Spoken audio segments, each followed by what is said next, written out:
नाज़रीन, programme behind the news में मां आहियां जो मेज़बान शकील सुमरो। अॼोके प्रोग्राम जे सेगमेंट में हिकु दफ़ो ॿीहर पाण ॻाल्हाईंदासूं ईरान ऐं इसराइल जी जेका जंग वारी सूरत हाल आहे। ईरान मुसलसल लाॻीतो बैलिस्टिक मिज़ाइल जेको आहे इसराइल जे मुख़्तलिफ़ शहरनि ते जेको आहे उहो फायर करे रहियो आहे, जॾहिं त इसराइल जे तरफ़ां जेको आहे उहे ईरान जा जेके मुख़्तलिफ़ दिफ़ाई इंस्टॉलेशन आहिनि उन्हनि खे निशानो बणायो पियो वञे। टॉप मिलिट्री लीडरशिप जेको आहे इसराइल तरफ़ां उनखे निशानो बणायो पियो वञे, जॾहिं त अमेरिकी प्रेसिडेंट ट्रंप जो चवणु आहे त कोशिशि आहे असांजी त ॿिन्ही मुल्कनि जे अंदरि जेको आहे उहो डायलॉग जो स्पेस कढियो वञे ऐं फौरी तौर ते जंग बंदी कई वञे। अॼोके प्रोग्राम में पाण रशिया ऐं चाइना जो रोल जेको आहे हिन जंग जे हवाले सां उन ते बि ॻाल्हाईंदासूं। पाकिस्तान जो कहिड़ो रोल बीहे थो, हिंदुस्तान जी कहिड़ी पोज़ीशन बीहे थी पई, उन ते बि ॻाल्हाईंदासूं। प्रोग्राम में असांखे जॉइन कियो आहे नाले वारे सीनियर तज़िये निगार मीर मज़हर टालपुर साहब के प्रोग्राम में भलीकार चऊं था। मीर साहब, ईरान इसराइल जेका छिकताण आहे उहा अॼु चोथे ॾींहं में दाख़िल थी चुकी आहे ऐं अगराई जेका कई उहा ईरान इसराइल कई ऐं उनखां बाद में जेका जवाबी कार्रवाई ईरान कई आहे उनखां बाद में उनजो एतिरो घणो असरु थियो आहे जो ख़ुदि अमेरिकी प्रेसिडेंट जेको इसराइल जी सपोर्ट करे रहियो आहे उहो बि हाणे चई रहियो आहे त ॿिन्ही मुल्कनि में जंग बंदी जे लाइ ॻाल्हियुनि जी शुरूआति करणु खपे। अवां कीअं ॾिसो था ईरान जो जेको किरदारु आहे हिन सॼी जंग जे अंदरि जेके उन जवाबी कार्रवायूं कयूं आहिनि, ख़ासि तौर ते जेको इसराइली प्रेसिडेंट आहे नेतन्याहू उनजे घर ते बि मिज़ाइल फायर कया विया आहिनि। इन सूरतहाल जो नतीजो छा निकिरंदो, इसराइल जी छा पोज़ीशन बीहंदी, अमेरिका जो जेको आहे उहो अॻिते हली कहिड़ो किरदारु वञी बीहंदो, मजमूई तौर ते हिन जंग खे अवां कीअं ॾिसो था? साईं महिरबानी, तव्हां मूंखे लाइन ते वरितो। असल में पाण हिन जंग खां हिकिड़ो ॿ ॾींहं शायदि अॻु में प्रोग्राम कयो हो, उन में मुंहिंजो इहो ख़्यालु मूं ज़ाहिर कयो हो त ही जंग ईअं आसान जेको इसराइल या अमेरिका वठे थो ईअं आसान कोन्हे। ईरान हिकु मुल्क ऐं मुल्क खां वधीक हिकिड़ी सिविलाइज़ेशन आहे, हिकिड़ी तहज़ीब आहे ऐं हू डिघी नज़र रखण वारो मुल्क आहे ऐं हुनजा हिसाब किताब वॾो आहे। ऐं पर पोइ आमतौर ते जॾहिं ताक़त अचे थी त पोइ माण्हू खे होश निकिरियो थो वञे, पोइ उहो उनजी शकल तव्हां अमेरिका खे बि ॾिसो था, तव्हां इसराइल खे बि ॾिसो था। हाणे इहे ताक़तनि जूं शकलूं आहिनि ऐं जीअं त पाण हुन में ॻाल्हायो त अमेरिका चूंकि ख़ुदि कमज़ोर थियो आहे त पोइ वरी अमेरिका ते जेके डिपेंडेंट मुल्क हूंदा आहिनि उहे बि कमज़ोर थींदा आहिनि। हाणे इसराइल हिन असांजे इलाइक़े में इसराइल हिते जो अमेरिका जो चङो मुड़ुसु आहे जेको बुली थो करे, सभिनी खे क़ाबू थो करे ऐं सभु कोन खां लाराए थो। हाणे इतफ़ाक़ अहिड़ो अची वियो आहे जो इसराइल जी वॾे में वॾी ख़्वाहिश इहा हुई त ईरान मेन मुल्क आहे जेको असां मुंहिंजे क़ाबू नथो अचे अॻिते। हाणे इन में थियो ई आहे त हाणे माण्हू हुन सां कंपेरिज़न था कनि हिज़बुल्ला सां, उहा हिज़बुल्ला या हमास या इन क़िस्म जो मिसकीन आहिनि वीचारा यमनी, उहे तंहिं करे उहे उनजो कंपेरिज़न सही कोन्हे। एक्चुअली हाणे तव्हां हिक ॿिए सां कंपेरिज़न करे सघो था त इसराइल ऐं ईरान जोड़ जो मल आहे। हाणे इहा जोड़ जो मल जेको आहे इहो हाणे शुरू थियो आहे, अञा हींअर त 3 ॾींहं 4 ॾींहं थिया आहिनि ऐं उन में बि हुनखे एडवांटेज मिली वियो आहे त उनजी जेको कमज़ोरी हुयूं उनजो इंटेलिजेंस जो वीकनेस हुयूं उनजो फ़ाइदो वठी वियो ऐं इन में हेसि ताईं जेको ईरान पे वरितो उहो सिर्फ़ु हुन ते ज़्यादतियूं थियूं पे ऐं हुन क़बूल पे कयूं। मिसाल तौरु हुनजे सुलेमानी जे मरणु, हनिया जो मरणु, ॿिया मसइला जेके बि हुआ ईरान जो रिएक्शन कोन पे ॾिनो, छो हुनखे ख़बर आहे रिएक्शन वॾो आहे। हिकिड़ो रिएक्शन त इहो आहे त हुनजी हुकूमत जेका आहे उहा 50-50 आहे। ईरान जे अंदरि माण्हू ख़ुशि, जनरली माण्हू उते जे निज़ाम खां ख़ुशि कोन्हनि, छो हिकिड़ो पुराणो आहे ॿियो सख़्ती थो करे ऐं मज़हबी सख़्ती वारो निज़ाम आहे। तंहिं करे नई जनरेशन, औरतूं हुजनि, नौजवान हुजनि ऐं इकोनॉमिक कंडीशन ॿिए उन में माण्हू ख़ुशि कोन्हनि। इहा ॻाल्हि ठीकु आहे, इन में को ग़लति न आहे, पर हिन जो मतिलबु इहो न आहे त ईरान ई कोन रहिया। इन जो मतिलबु इहो न आहे त हू सिविलाइज़ेशन तहज़ीब जो हिसो न रहिया, बुखिया ॾुखिया पाण में आहिनि ऐं उन करे इहा ॻाल्हि दुनिया खे अंदाज़ो कोन थो, जेके ॿाहिरि मुल्क हुजनि था या ॿाहिरि माण्हू हुजनि था। तंहिं करे हाणे ईरान वटि वरी इसराइल वटि ऑप्शन इहो हो त हाणे बचो आहे, हुन पंहिंजे हिसाब सां कमु सॼो सही कयो। मिसाल तौरु हिज़बुल्ला खे क़ाबू कई, छो लिबनान, हिज़बुल्ला असल में लिबनान जो हिसो आहे, पर हाणे टर्म्स बि जेके आम तौर ते मीडिया टर्म इस्तेमालु करे थो या टर्म इस्तेमालु कराया वञनि था वेस्टर्न मीडिया खां, उहे टर्म ग़लति आहिनि। मिसाल तौरु इसराइल जी लबनान सां जंग आहे ऐं उन जे हिसे में हू हिज़बुल्ला हुनजो हिकिड़ो फैक्शन आहे जंहिंसां विढ़े थो। या मिसाल तौरु जेका गज़ा जी जंग आहे उहा इसराइल ऐं फ़लस्तीन जी लड़ाई आहे, उहा लड़ाई इसराइल ऐं हमास जी लड़ाई कोन्हे, या इसराइल ऐं यमन जी लड़ाई आहे जेका इसराइल ऐं हूती जी लड़ाई था चवनि। तंहिं करे ही बि टर्म ग़लति आहे। हाणे असल में हुजण ईअं खपे आहे त इहे मुल्कनि जूं लड़ायूं हुजणु खपनि हा। हाणे हिते हाणे मुल्क जी ॻाल्हि आई आहे, ईरान वर्सिस इसराइल, हाणे बरोबरी जी ॻाल्हि आई आहे। ऐं हाणे आस्ते आस्ते जीअं किसो डिघो थींदो वेंदो त ईरान खे माण्हुनि जो ईरान बाबति रवैयो तब्दील थींदो वेंदो, ऐं इसराइल बाबति बि मामिलो जेको इसराइल खां माण्हू इम्प्रेस हुआ हर तरह खां, माना जाइज़ नाजाइज़ तरह खां जेको उनखां इम्प्रेस हुआ, उहा बि हाणे ॻाल्हियूं खुलंदियूं। ऐं ॿियो इतफ़ाक़ अहिड़ो आहे जो इहा ॻाल्हि एसी ताईं इम्प्रेशन हो, हाणे उहो अमल थी चुको। हाणे इन विच में जेको अरबन जे बारे में तसवुर हो, ऐं उहो बि हाणे अरबन खे बि लॻो आहे त यार इसराइल खे मोह ॾेई सघिजे थो, ऐं असां ते हरू भरू इसराइल चौधरी थियो वेठो आहे। ऐं उन जे करे अरबन बि जेको मुल्क आहिनि, सऊदी आहे स्पेशली, उन पंहिंजो नमूनो चेंज कयो। ऐं उन में चाइना जो बि हथु आहे, ईरान ऐं इसराइल जो साल अॻु छा करायो अथसि, ऐं हुननि खे डप मां कढियो अथसि त तव्हां पाण में ठही वेंदो त तव्हांखे ॿियो माण्हू ॿियो मुल्क नुक़सानु कोन ॾेई सघंदो। तंहिं करे ऐं सऊदी अरब इंडिपेंडेंट बि थियो आहे, उनजो जेको हाणे आयल त अमेरिका जो मोहताज बि कोन्हे, हाणे चाइना इंडिया खे थो विकिणे। तंहिं करे इकनॉमिकल रीज़न्स बि आहिनि ऐं डपु बि लथो आहे। हाणे उन करे अरबन जो रिएक्शन थोरो डिफरेंट आहे। पहिरें ॾींहुं थियो ईअं जो हुननि उनखे हुनजा मिज़ाइलनि खे जेके ड्रोन्स हुआ उन्हनि खे रोकण जी कोशिशि कई उर्दुन वारनि, ऐं इराक मां ऐं शाम तां कमज़ोर आहे, हुनजी का हैसियत कोन रही आहे। ऐं तंहिं करे बाक़ी इराक वारनि बि ऊचा कोन, अमेरिका जे हुते जे फोर्सिस उनखे रोकियो। हाणे उन जे करे पहिरियों ॾींहुं हो, उन खां पोइ छा थियो आहे, उन में जेको हिननि जो नुक़सानु थियो उन जे करे हिननि खे 24 कलाक लॻो आहे त माण्हू पंहिंजा वरी रिप्लेस कनि, सॼियूं शयूं कनि ऐं अंदरि जे घर जा दुश्मन पकड़ी। हाणे आस्ते आस्ते उहे बुत झलीनि पिया, ऐं हाणे अॼु पढ़ियो आहे त NPT मां बि निकिरनि पिया, ऐं हाणे ज़लज़ले वारी ॻाल्हि बि ॿुधूं पिया। हाणे 24 कलाकनि में ॻाल्हि थी वेंदी त इहो ज़लज़लो रुॻो कुंभ में आयो आहे या ॿिए हंधि आयो आहे, त पोइ इहो बि हिकिड़ो साइन हूंदो आहे न्यूक्लियर टेस्ट जो। हाणे या त कुदरती बि अचे थो, ईरान में ज़लज़ला अचनि था, तंहिं करे इहा ॻाल्हि खुली वेंदी। पर NPT वारी ॻाल्हि पब्लिकली अची वई आहे त NPT मां निकिरनि पिया।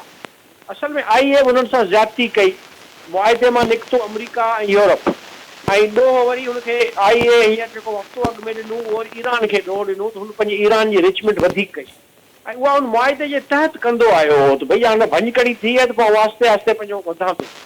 ऐं भञकड़ी कई यूरोप ऐं अमेरिका हुई, ओरिजिनली अमेरिका कई, पोइ यूरोपियंस हुन साथ ॾिनो। हाणे अॼु ॾींहुं ताईं हाणे इहा ख़बर न आहे, पर हाणे जेकॾहिं इहो ॻाल्हि बि इन इसराइल ऐं ईरान जी जंग में हिकिड़ी ॻाल्हि थी आहे ज़ाहिर थी त ईरान वञे पियो एटमी थियणु। पोइ हाणे अॼु थियो आहे या अॻिते थींदो, पर he is going towards that. ऐं उहो हाणे चांसिस मौजूदु आहिनि त उहो जल्दी अनाउंस थी सघे थो या करे सघे थो, अगरि हींअर न कयो आहे। माना हुनखे मजबूरन हुनखे मजबूरी थी आहे जेका दुनिया ॾिठी। मीर साहब, इन सॼी सूरत-हाल जे अंदरि पाण पहिरें बि डिस्कस कंदा रहिया आहियूं, इन ख़िते जे अंदरि जेको चीन जो असर रसूख़ आहे, रशिया जो असर रसूख़ आहे। चीन ऐं रशिया ॿई जेके मुल्क आहिनि, ईरान जी केतिरे क़दुरु उहो सपोर्ट करे रहिया आहिनि, अंदरूनी या खुलियल तौर ते? मुंहिंजो ख़्यालु आहे त ओपन मदद कनि पिया ऐं अंदरूनी मदद कनि पिया, छो जो जेके सैटेलाइट्स आहिनि या जेका इंफॉर्मेशन आहे जेका उनखे मिले पई, हाणे वेपन तुंहिंजी चीन जी मदद सां हुन ठाहिया आहिनि, रूस जी मदद सां बि हुन ठाहिया आहिनि। यूक्रेन जंग में हुन रेशन्स खे बि ॾिना आहिनि, वेपन सस्ता वेपन ॾिना आहिनि, ऐं रेशन्स बि हुननि खे ॾिना आहिनि। कोरियन टेक्नोलॉजी बि हुन इस्तेमालु कई आहे, ऐं कोरियन चाइनीज़ रेशन्स इहे सभु आहिनि, हुन सां गॾु आहिनि। पर हाणे स्टेज हूंदा आहिनि, हर शइ जा हिकिड़ा स्टेज ऐं स्टेप हूंदा आहिनि, ऐं उन्हनि जो हिकिड़ो तरीक़ो हूंदो आहे, अकुल ऐं सम्झ हूंदी आहे। माना हिकिड़ो जल्दी वारो कमु कोन हूंदो आहे। अवाम ऐं हुकूमतुनि में ऐं कहिड़ियूं हुकूमतूं आहिनि उनमें हिकिड़ो फ़र्क़ु सोच हूंदी आहे, वाज़े हूंदी आहे, त ही कोई यकदम वारो किस्सो कोन्हे। तंहिं करे मुंहिंजे नज़र में इहे मदद कनि पिया, इहे मदद कंदा। ऐं अगरि सुभाणे हुन हुरमुज़ बंदि बि कई त मे बी कुझु अरसे लाइ चाइना खे तकलीफ़ थिए बाइंग में, तेल जी महांगो थियण जे करे। ऐं उहा उन में छा आहे त हिकिड़ो अमल थियो आहे न, उन अमल में हाणे शयूं ज़ाहिर थींदियूं त केरु करे पियो क्या केरु कोन पियो करे। मिसाल पाकिस्तान जे बारे में माण्हुनि खे अंदाज़ो कोन हो। पाकिस्तान जे बारे में अंदाज़ो इहो आहे त असां वटि अमरीकन मर्ज़ी जी हुकूमत आहे, तंहिं करे असीं अमरीका सां गॾु वेंदासूं, कुझु मुंहिंजो बि इहो ख़्यालु हो। पर हाणे पाकिस्तान डप में रिएक्ट पियो करे मुख़्तलिफ़ तरीक़े सां, त न छो जो हुनखे इहो अंदाज़ो थी वियो आहे त मे बी ॿियो वारो मुंहिंजो हुजे, ऐं डप में रिएक्शन में हू ईरान जे बारे में हुतां खां डिप्लोमेटिकली, मुंहिंजो ख़्यालु आहे डिप्लोमेटिकल स्टेज आहे, अञा प्रैक्टिकल स्टेज कोन्हे पाकिस्तान जो। डिप्लोमेटिक स्टेज में पाकिस्तान मॉरली इहा ॻाल्हि कई आहे त इहा इसराइल ज़्यादती कई आहे ऐं ॻाल्हि करे, ऐं सऊदी खां ऐं अरबन खां बि सिग्नल वरितो आहे, जेको पोएं दफ़े मूं तव्हांखे ॿुधायो त तव्हां सिग्नल ईंदो की असांजा हमला डिपेंड था कनि अरबन ते, तंहिं करे उहो सिग्नल बि हिननि खे कमु ॾींदो। अगरि अरब न्यूट्रल थी विया त बि पोइ न्यूट्रलिटी वारे में ईरान खे फ़ाइदो आहे, छो जो जंग आहे न, हिन में न्यूट्रल थियण बि वॾो फ़ाइदो आहे। तव्हां हुन सां गॾु न बीहो, छो जो इहे सभु हुन सां गॾु बीठल हुआ, अरब बीठल हुआ। हाणे मुल्क अलॻि अलॻि थियनि पिया, पंहिंजूं पंहिंजूं पोज़ीशन्स वठनि पिया। मिसाल इंडिया हो, हाणे इंडिया पाण खे न्यूट्रलाइज़ करण जी कोशिशि करे पियो, जेको असांजो ख़्यालु हो त सभिनी जो त ईरान सां हुनजो इकनॉमिकली मुआशी मुफ़ाद आहिनि, पर हुनजा डिफेंस मुफ़ादनि जे करे हू पंहिंजा मुआशी मुफ़ादनि तां पोइते हटे थो, ऐं इंडिया डिप्लोमेटिकली जेका सिगाई कॉन्फ्रेंस हुई उनजी स्टेटमेंट जेका आई हुई प्रो ईरान, उन मां पाण खे विड्रॉ कयो, ऐं हींअर बि छो जो टेक्नोलॉजी वाइज़ हू ईरान इसराइल ते डिपेंड थो करे इंडिया, तंहिं करे हू बि ज़ाहिर थियो। हाणे हिकिड़ो अमल थियो आहे त अमल में रोल ज़ाहिर थींदा अचनि पिया, तंहिं करे तव्हांजे सुवाल मूजिबि मुंहिंजो ख़्यालु आहे त इहे मुल्क हुनजी मदद कंदा आया, अॻिते बि कंदा ईंदा, ऐं हुन सां नाराज़ कोन थींदा, ऐं ईरान जो मुफ़ाद खे हू अख़्तर सम्झंदा, मुंहिंजो इहो ख़्यालु आहे। मीर साहब, अमेरिका जो रोल कीअं ॾिसो था? प्रेसिडेंट ट्रंप छा हू असेस न करे सघियो ईरान जो जेको पावर आहे? ज़ाहिर आहे त उनमें चाइना ऐं जीअं रशिया तव्हां चओ त उहे बि सपोर्ट कंदा। अमेरिकन असेसमेंट तव्हांखे उनखे कीअं ॾिसो था पिया त उहो असेस न करे सघिया ईरान जे पावर खे? मुंहिंजो ख़्यालु आहे त ईअं कोन्हे, अमरीका कोन पियो चाहियो त ईरान सां इसराइल टकर खणे, छो जो अमरीका जो प्रेसिडेंट ॻाल्हि इहा पियो करे त यूक्रेन में जंग ख़तमु कराईंदुसि, अमरीका ईरान यूक्रेन में खां गज़ा जी जंग बंदि कराईंदुसि, तंहिं करे हू ॻाल्हि हू ईरान खे इसराइल खे रोके पियो त फ़िलहालु तर्स, ऐं इसराइल हुनखे घेलियो आहे विच में, छो जो इसराइल जो इहो 30 सालनि जो, मूं पुराणे दफ़ा तव्हांखे पोएं दफ़े ॿुधायो, इसराइल जो पोएं 30 सालनि खां हिकिड़ो हो, ऐं स्पेशली हिंद माण्हू जो जेको माण्हू हींअर प्राइम मिनिस्टर रहे था उन जो, ऐं हींअर हू डेस्परेट हो।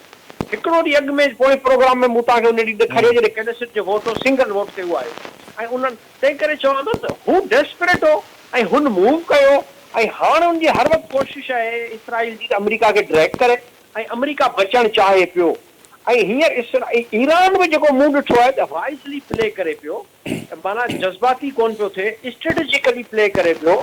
हुन कंहिं बि ईरान अमरीकन अॾे ते हमिलो कोन कयो आहे, छो जो हू जवाज़ कोन पियो ॾियणु चाहे अमरीका खे अंदरि अचण जी, पाकिस्तान छेड़े वधाइण जी, ऐं अमरीका जी असेसमेंट रॉन्ग आहे, छो जो ईरान सॼे मिडल ईस्ट में अरब हिकिड़े पासे ऐं मिसकीन माण्हू हज़ार जा 50,000 52,000 माण्हू मरी विया आहिनि। तव्हां ॾिसो अॼु जी दुनिया में 2025-24 अॼु जी दुनिया में लाइव जंग पई थिए, इंसाननि जी, माना इंसान कोन्हनि, जानवरनि सां बि ईअं केरु कोन थो करे, स्पेशली जेको चवनि था सिविलाइज़ मुल्क पाण खे अलाए त सभु कुझु था सम्झनि उहे बि, पर उते थिए पियो ऐं चुप करे वेठा आहिनि, तंहिं करे हाणे उहा ॻाल्हि दुनिया जे अॻियां बि ज़ाहिर थी आहे। पर असेसमेंट मुंहिंजो ख़्यालु आहे त हुनखे ईरान जे बारे में जेका ॾिनी वई उहा इसराइल जी ॾिनी वई, उन जे करे हू उन सां मजबूरन गॾु बीठो आहे ऐं उन सां गॾु बीहंदो, अॻिते आख़िरी झेड़े में बि गॾु बीहंदो, छो जो इहो ई हुनजो वाहिद हथियार आहे अमरीका जो, इसराइल, जंहिंजे थ्रू हू पूरो मिडल ईस्ट में तुर्की ऐं सऊदी खे बैलेंस करे थो ऐं बाक़ी नंढा नंढा मुल्कनि खे इसराइल जे थ्रू काबू करे थो।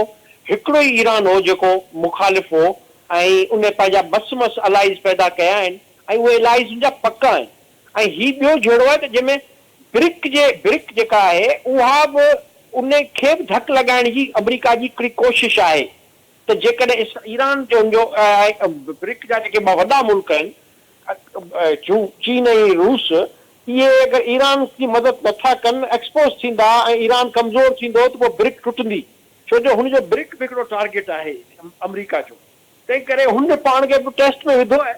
ऐं मुंहिंजो ख़्यालु आहे त हाणे इहा शइ आस्ते आस्ते ज़ाहिर थींदी ईंदी ऐं जेॾीमहिल अमेरिका खे इहो अंदाज़ो थियो, मुंहिंजो अंदाज़ो आहे त ईरान कोन अटैक कंदो अमेरिका ते ऐं अरबन जे बि कंहिं मुल्क ते, ऐं ईरान खे इसराइल ताईं रखण जी कोशिशि कंदो ऐं अमेरिका पाण खे पोइ रखंदो। पर जीअं जीअं इसराइल जे अंदरि असल शइ थींदी आहे कास्ट ऑफ वॉर, माना जंग जी क़ीमत। हाणे इसराइल जी शक्ल में जंग जी क़ीमत आहे इंसाननि जी लाशूं ऐं ज़ख़्मी, बिल्डिंगूं कोन्हनि। इहे जीअं जीअं वधंदियूं उते जी छो जो हू ज़िंदगी सां प्यार था कनि। हिते असां वटि त अली वारो हिसाबु आहे, शहादत वारो हिसाबु आहे, तंहिं करे हिते हिसाबु ॿियो आहे, होॾां हिसाबु ॿियो आहे। तंहिं करे हुननि जो जीअं जीअं कास्ट ऑफ वार वधंदी, माण्हू मरंदा, नुक़सानु थींदो, तीअं तीअं पोइ वञी इसराइल जी शक्ल में इसराइल हथु खणंदो ऐं अमेरिका चवंदो त आउं ॻाल्हायां थो, ऐं ईरान अॻे ई चई छॾियो आहे त अगरि इसराइल असां ते जंग नथो करे त असीं जंग कोन कंदासीं।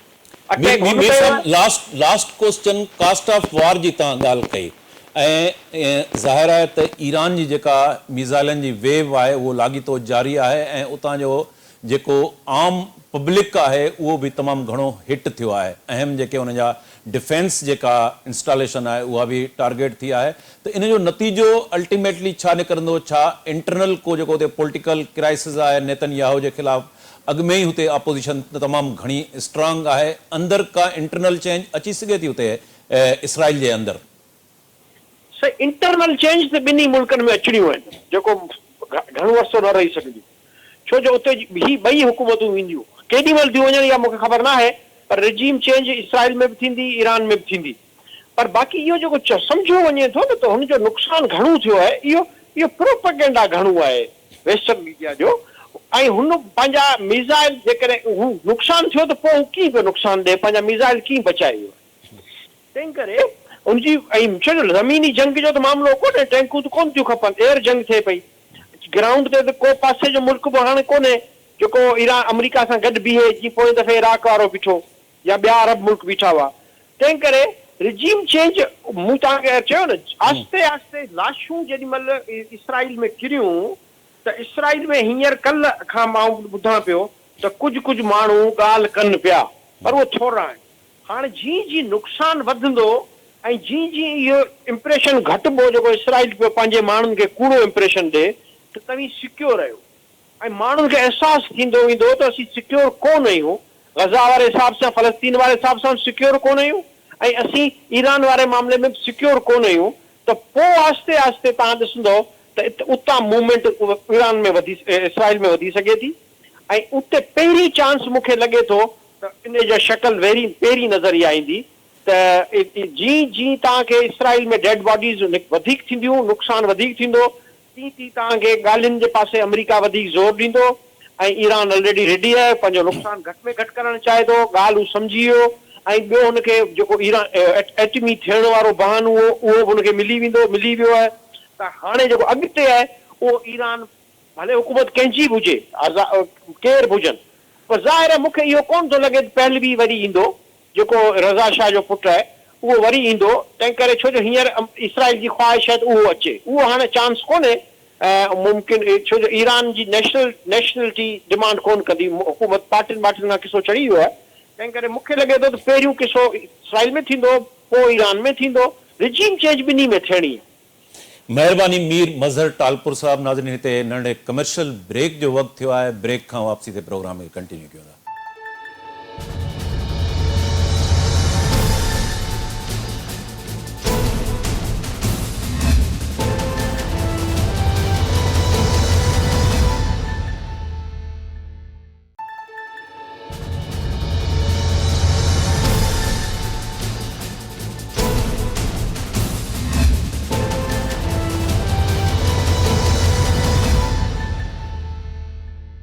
वेलकम बैक नाज़रीन। अगूणे सफ़ारतकार GR बलोच साहब असांखे टेलीफोन लाइन ते जॉइन किया है। बलोच साहब के प्रोग्राम में शामिल थियण ते भलीकार चऊं था। बलोच साहब, ईरान ऐं इसराइल जो जेको कॉन्फ्लिक्ट आहे, वार जेका आहे उहा चौथे ॾींहं में दाख़िल थी चुकी आहे। अवां कीअं ॾिसो था ईरान जेको आहे, ईरान जो जेके जवाबी कार्रवायूं आहिनि, पहिरें अगराई इसराइल कई, पर हिन वक़्तु सूरत हाल इहा आहे त ट्रंप ऐं कुझु ॿिया मुल्क जेके आहिनि उहे कोशिश करे रहिया आहिनि त डायलॉग वारी सूरत हाल निकिरे।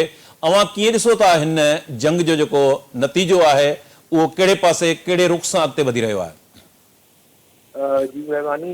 शकील, हींअर जेका सिचुएशन आहे सा हिकु लिहाज़ सां थोरो आदत थी अचे त ईरान जंहिंखे शायदि नेतन्याहू जो इहो ख़्यालु हो या उहे जेके ईरान मुख़ालिफ़ क़ुवतूं हुयूं उन्हनि जो इहो ख़्यालु हुयो त पहिरें हिकु या ॿिनि या टिनि ॾींहंनि में हू ईरान जेको आहे सो मजबूत थी वेंदो सरेंडर करण में, जिते 200 जहाज़ हुआ ऐं तक़रीबन 100 खां वधीक जेको आहे से निशाने ते हुआ हुननि जा जेके टारगेट्स हुआ डिफरेंट ऐं सवें जेके से उन्हनि बम उछलाया। तंहिंखां सवाइ अंदरूनी तौर ते उन्हनि जेको आहे सो उन्हनि जा काफ़ी सारियूं इस्टेब्लिशमेंट्स जेके से तबाह कयूं। पूरी लीडरशिप जेका उन्हनि जी हुई उनखे असैसिनेशन करे छॾियो अंडर द कवर्ड ऑपरेशन।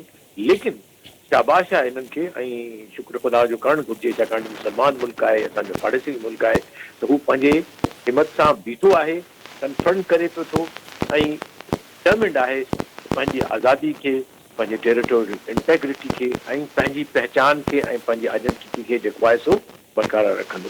हाणे इन तमीज़ खां पोइ सिचुएशन काफ़ी कॉम्प्लेक्स आहे। जो कुझु असां ॿुधूं था उन में ऐं जो कुझु अंदरां शायदि हली रहियो हुजे उनमें शक ऐं शुबहात आहिनि।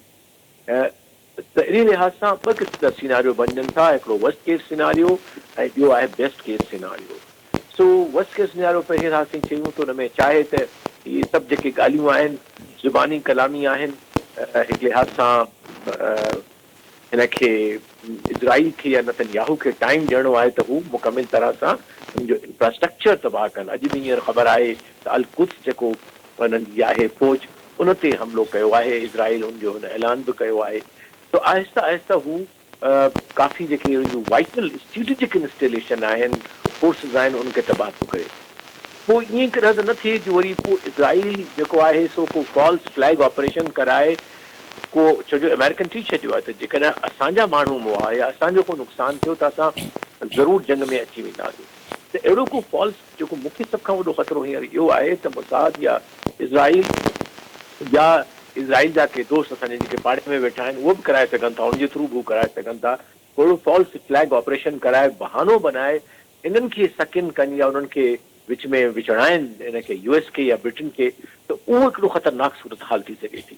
ॿी जेका जंहिंजी तवक़ो करणु घुरिजे, उमेद करणु घुरिजे, डिस्पाइट द फैक्ट के हालात एॾा सुठा न आहिनि, पॉज़िटिव न आहिनि, त ॻाल्हि ॿोल थिए थी अमेरिका जेको प्रेसिडेंट चए पियो थो उहो जेन्युइन आहे, जेका ॻाल्हि थिए पई सा जेन्युइन आहे ऐं अॻिते वधंदी। उन में ॼण बि घुरिजे काफ़ी सारी जेका साउथ जी जा पावर आहिनि, जंहिंमें चाइना आहे, रशिया आहे, अरब मुल्क आहिनि, सऊदी अरब आहे, उहे सभु, पाकिस्तान, टर्की, उहे सभु चाहिनि था त ॻाल्हि ॿोल थिए ऐं पुरअमन तरीक़े सां इहो मसइलो हल थिए। बलोच साहब, रशिया ऐं चाइना जो इन सॼे वार जे अंदरि तव्हां किरदारु कहिड़ो ॾिसो था? छा रशिया ऐं चीन जेके आहिनि उहो ईरान खे अंदरूनी तौर या खुलियल तौर ते सपोर्ट करे रहिया आहिनि, इन पोज़ीशन में आहिनि?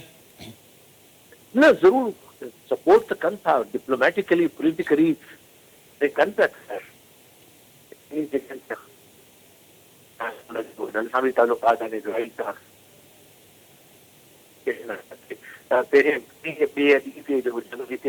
बलोच साहब, तव्हांजो आवाज़ न पियो पहुचे, थोरो लाउडली ॻाल्हायो प्लीज़। जी मां पियो चयो त जंग जे पहिरें या ॿिए ॾींहं ते प्रेसिडेंट प्यूटिन जेको आहे सो हलायो ऐं उन्हनि इहो ई एग्री कयो, जेका स्टेटमेंट आई त इन मसइले खे पुरअमन तरीक़े सां हल कयो वञे। सो उन्हनि जो डेफिनेटली जेका ॻाल्हि पई थिए पुरअमन हल जी इन ई मसइले जी, उन में तमामु वॾो कलीदी किरदारु अदा करे सघनि था चाइना ऐं रशिया ऐं ॿिया मुल्क गॾिजी। ऐं इन में इन हवाले सां का जेका आहे सा रेज़ोल्यूशन बि आणे सघिजे थो सिक्योरिटी काउंसिल में, जेकॾहिं इहे ॿई मुल्क गॾिजी वञनि। अमेरिका बि चए थो हा मां जंगबंदी ते तयारु आहियां।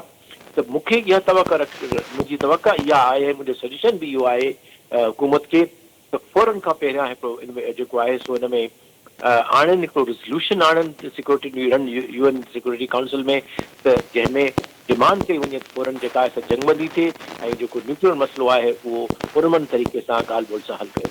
जी भलो साहब, रिजीम चेंज जी भी ॻाल्हियूं थींदी रहियूं त ईरान जे अंदरि इसराइल ऐं अमेरिका जी कोशिशि हुई त कंहिं न कंहिं तरीक़े सां उन ते प्रेशर बिल्डअप करे करे रिजीम ऐं उते चेंज कराइजे। तव्हांखे लॻे थो त ईरान जे अंदरि जेको रिजीम चेंज जो केतिरो इम्कान आहे?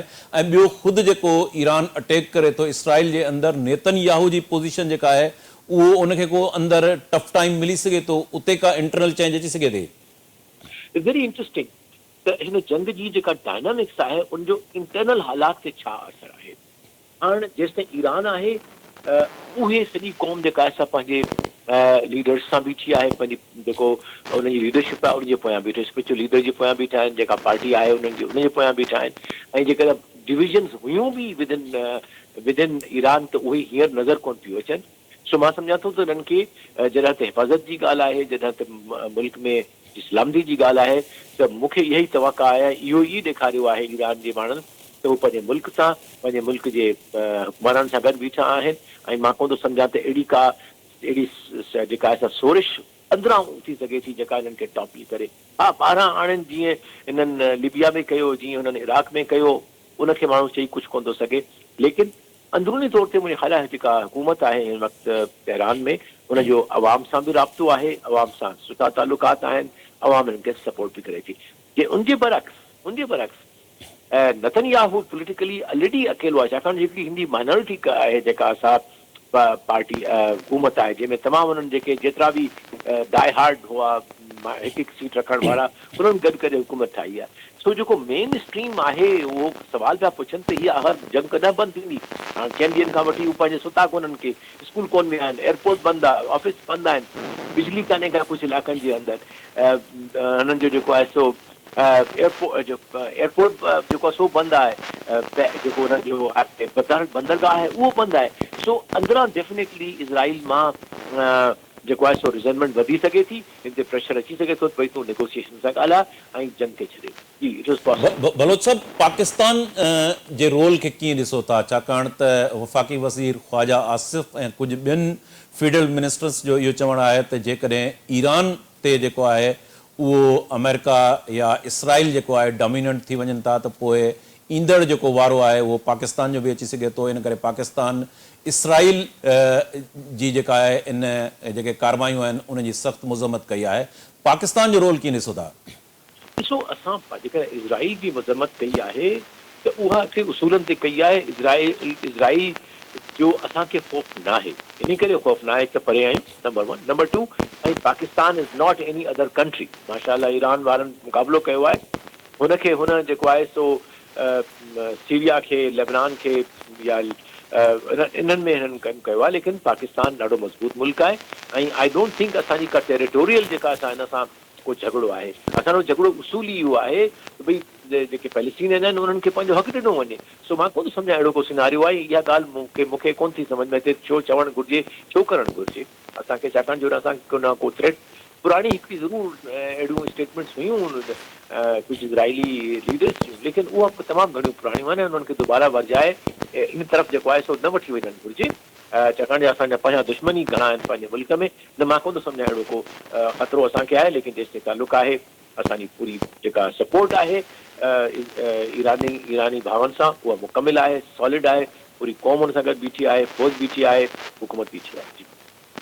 बलोच साहब, हिंदुस्तान इन सॼे मामले जे अंदरि जेको आहे उहो ख़ामोश आहे ऐं तव्हां छा था सम्झो त हिंदुस्तान हिन मामले में न्यूट्रल आहे, या अवां सम्झो था छाकाणि हिंदुस्तान ऐं ईरान जा लाॻापा रहिया आहिनि ऐं वेझा लाॻापा रहिया आहिनि, हिंदुस्तान जे रोल खे कीअं था ॾिसो? न, हिंदुस्तान जो रोल त तमामु नेगेटिव रहियो आहे, डिसअपॉइंटिंग आहे। इनफैक्ट ईरानियन डिसअपॉइंटेड आहिनि, छाकाणि जो SCO जी जेका मीटिंग थी आहे जंहिंमें क्रिटिसाइज़ कयो वियो हो इज़राइल खे, हुन चयो मां I am not part of this. हुन टोटली डिसोसिएट करे छॾियो पंहिंजो पाण खे हुन खां। सो ऐं ॿी ॻाल्हि त जेको या त नतनयाहू ॻाल्हायो आहे ट्रम्प सां, या ॿियो जेको दुनिया जो आहे उनखे उहो आहे Modi. I think they have spoken twice. So मूंखे तमामु घणो ख़तरो इहो आहे त ही कंहिं तरीक़े सां प्रोवोक करे पियो थो हुनखे, इज़राइल खे। ऐं असां ॾिठो आहे त BJP जो ऐं जेके हिंदुत्व वारा माण्हू आहिनि उन्हनि जो, ऐं जेके उते जा फंडामेंटलिस्ट जेके ज़ायनिस्ट आहिनि उन्हनि जी बि तमामु घणी गठजोड़ हले पई थी। ऐं पाकिस्तान खे उन हवाले सां ज़रूरु ख़्याल बि रखणु घुरिजे ऐं तमामु घणी असांखे ज़रूरत आहे तयार रहण जी, त को अहिड़ो ख़तरो कोन्हे को, ऐं ॾिसंदा रहूं, मॉनिटर कंदा रहूं हिन ॻाल्हि। बलोच साहब, ब्रिक्स जो तमामु घणो ज़ाहिर आहे त ब्रिक्स जेको आहे उहो अमेरिका खे बि ॾुखियो लॻे थो पियो, ख़ुदि इसराइल जे लाइ बि उहो को गुड न्यूज़ न आहे। त हिन सॼे मामले में जेके ब्रिक्स जा मुल्क आहिनि, शामिल आहिनि ब्रिक्स में, उन्हनि जो रोल कहिड़ो बीहे थो? ब्रिक्स जेको आहे सो हिकिड़ो अञा ताईं हिकिड़ो इवॉल्विंग तहाद आहे, जंहिंमें काफ़ी सारा मुल्क आहिनि, हुनमें इंडिया बि पाण आहे हुनमें शामिल हुयो। तो मां कोन सम्झां त ब्रिक्स में हींअर को अहिड़ो फ़ाल किरदारु अदा करे सघे थो, लेकिन वाई नॉट, जेको आहे सो जेकॾहिं हू जंग बंदि करण में, पीसफुल सोल्यूशन में को रोल अदा करणु घुरिजे, करे सघे थो त करणु घुरिजे। बलोच साहब, लास्ट क्वेश्चन तव्हांखे छा थो लॻे, इसराइल ईरान जे हवाले सां जेका ही वार आहे, जंहिंमें कोशिशि थी रही आहे त कंहिं न कंहिं सूरत में ॿिन्ही मुल्कनि में डायलॉग जो स्पेस कढी सघिजे, अव्हांखे लॻे थो त अमेरिका जूं या ॿियनि मुल्कनि जी कोशिशुनि जे नतीजे में ॿिन्ही मुल्कनि खे हिकिड़े टेबल ते वेहारे का डायलॉग जो स्पेस निकिरी सघे थो? न, ज़रूरु निकिरी सघे थो, छाकाणि जो तव्हां वेझा हुआ ही ॿई, इज़राइल ऐं अमेरिका, ऐं हुनमें जेके डिसएग्रीमेंट, शुरू मां तव्हांखे पहिरीं ॿुधायो त हुनजे प्रेसिडेंट अॼु बि चयो ईरान सां वेपन नथा ठाहिणु चाहिनि। हाणे जेको इशू अची थियो आहे सो आहे ICBMs ते ऐं जेको इनरिच यूरेनियम में आहे, तो उन ते डेफिनेटली ॻाल्हि ॿोल थी सघे थी, को न को अरेंजमेंट थी सघे थो, and I think Iranians are ready. So let's hope and pray that there will be a peaceful solution. Thank you. महिरबानी GR बलोच साहब। नाज़रीन, हिते प्रोग्राम जो वक़्तु पुॼाणी खे पहुतो। ईंदड़ प्रोग्राम ताईं पंहिंजे मेज़बान शकील सुमरो खे इजाज़त ॾींदा। अल्लाह भाई।